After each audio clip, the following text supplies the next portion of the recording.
Maddie, it's interesting. The White House, of course, is selling this as a very successful win, if you will. Finally that the U.S. president's talked to, his counterpart in Russia, and so far as even Tulsi Gabbard said that Putin and Trump are old friends and have a great rapport. So it's being sold as a very positive thing. The reality is, he went in there with a 30-day ceasefire proposal that was flat out rejected. All right, didn't go anywhere.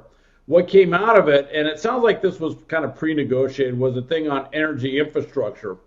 And so it sounded as though there had been an agreement. And actually, President Zelensky in Ukraine had publicly said, yes, I will accept a 30-day ceasefire on energy infrastructure strikes.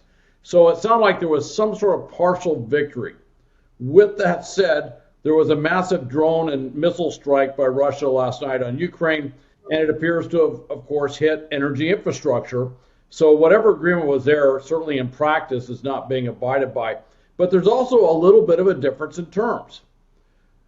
Energy infrastructure or energy and infrastructure. That's come out two different ways. There's a White House thing that came out and said energy and infrastructure. It's not an insignificant thing. If you're saying energy and if you say energy infrastructure, you're talking about the infrastructure tied to energy. Energy and infrastructure, you're talking about anything you could construe as energy, which could be a truck full of fuel driving down the road, or anything else, or a gas station for that matter. And infrastructure, well, you have to define what infrastructure is. So if they see Russians, for example, crossing a bridge to attack them, can they hit that bridge? Well, if they say that bridge was infrastructure, technically, that would be falling into that category of infrastructure. So what it sounds like, whatever was decided upon had a little bit of ambiguity in the language. Maybe that'll get settled out or something. But frankly, from a Ukrainian standpoint, if it's energy and infrastructure, President Zelensky has to look at that very closely. And as it stands right now, both sides, Ukraine and Russia, are saying that whatever was agreed to yesterday has been violated. So, and I have a feeling that's what the intent of Putin was to set up some sort of pretext for a violation. I mean, Hal, it was it would be stupid to trust Putin in this situation that he would follow through with his ceasefire. But as you mentioned, both Russia and Ukraine have accused each other of breaking this agreement overnight.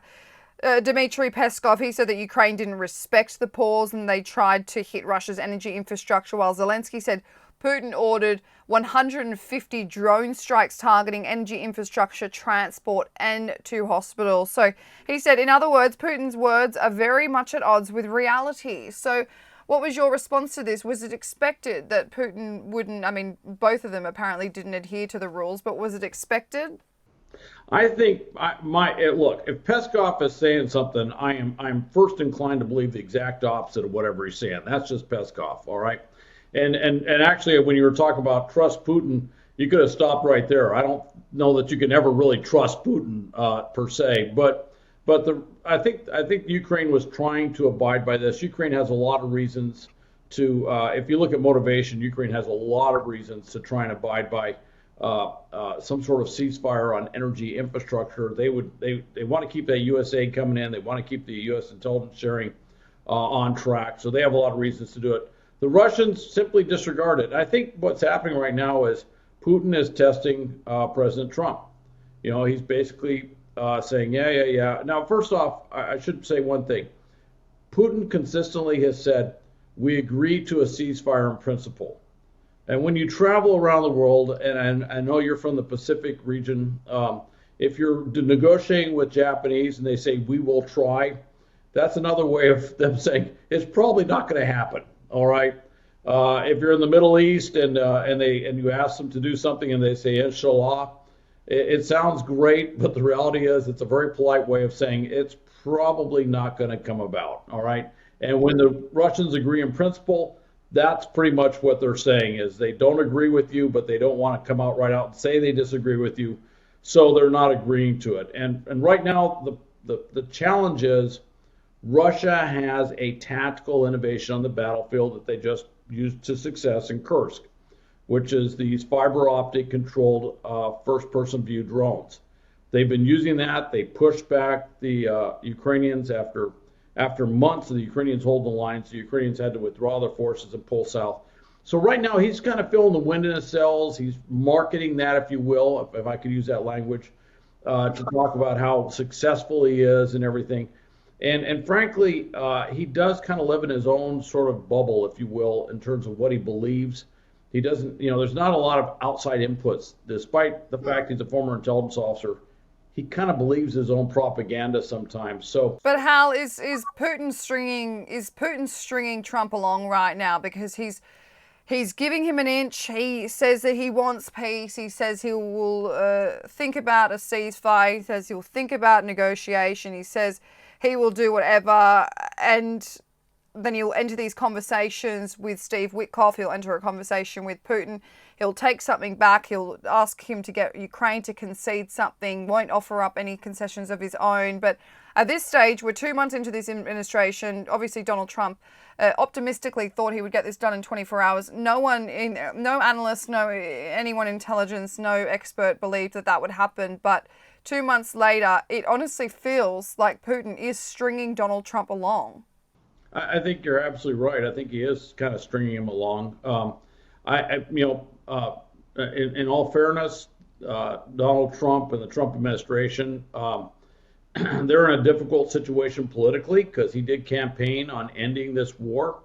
And part of it, if I could step back a little bit, as frustrating as it is to me, because I really, I would like to see, the Ukrainians come away with something that is really meaningful, that's lasting, that could really, ensure the sovereignty, the territorial integrity of Ukraine, and avoid a future war.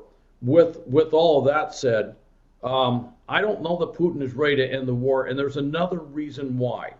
Here's what Putin's got a lot of internal problems with Russia. His economy is tanking big time. He's got literally, with the exception of oil, he's got no global trade. He's got nothing going on. He has switched his economy to this wartime economy. So it makes it kind of look like there's growth, but it's a wartime economy where he's basically spending everything, to include all their gold reserves and everything, to keep this going. If the war was to actually stop, if the war was to end and the troops came home and they quit buying weapons at this prodigious rate, all of a sudden you'd have a lot of soldiers and defense workers on the streets unemployed, and an economy that could not employ them. And he's a student of history. He does know that is a very dangerous situation.